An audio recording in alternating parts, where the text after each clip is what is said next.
Hi, Dr. Tim here for your second video. We talked last time about the 3 stages of dealing with change. In this segment, we want to talk about that first stage, letting go. First thing when we talk about letting go, we have to say what prevents us from letting go? What blocks us from doing that? And there are 3 blocks I want to talk about. Block number 1 is staring at the rearview mirror. We have a rearview mirror in a car for a reason, right? You need to glance up the rearview mirror and see if there's something coming up behind you. I live in Chicago, so you get some crazy drivers like speeding down the highway. Some put on mascara while they're doing it. It gets a little scary around here, gotta tell you. But you gotta glance at your rearview mirror. It lets you know when to make a lane change. Keeps you safe.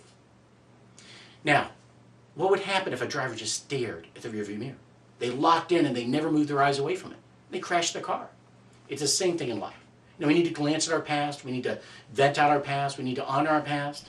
But if we stay stuck and we just stare at the past and keep yearning for the past, we're going to crash our lives. So the rearview mirror keeps us blocked. Second thing that keeps us blocked is blame. Now look, I understand blame, I get it, I'm a psychologist. There are reasons we blame. Right? In fact, you turn on the news and we immediately try to find someone to blame. Whether even a natural disaster, we want to know who's at fault, who's not doing the right thing.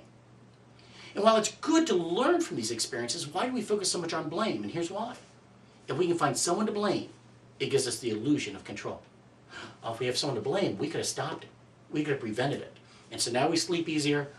We have more control than we really have in this world. Trouble is, blame keeps us stuck. The third thing that can keep us stuck is guilt and shame. Now this is where you're not blaming someone else, but boy, you beat yourself up. And you just, I can't believe I did that. I can't believe I did that. And you just live in that shame. And you can't move on when you're in shame. So if those 3 things keep us blocked, what do we need to do to overcome that and thrive and change?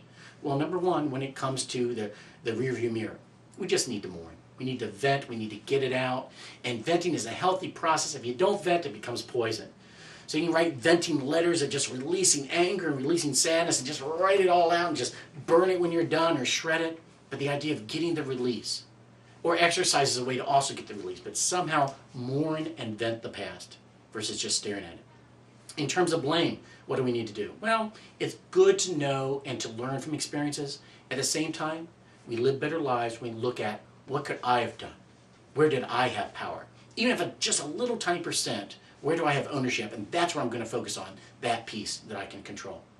And then finally, when it comes to guilt and shame, hey, I get this. This is a tendency for me. I understand it.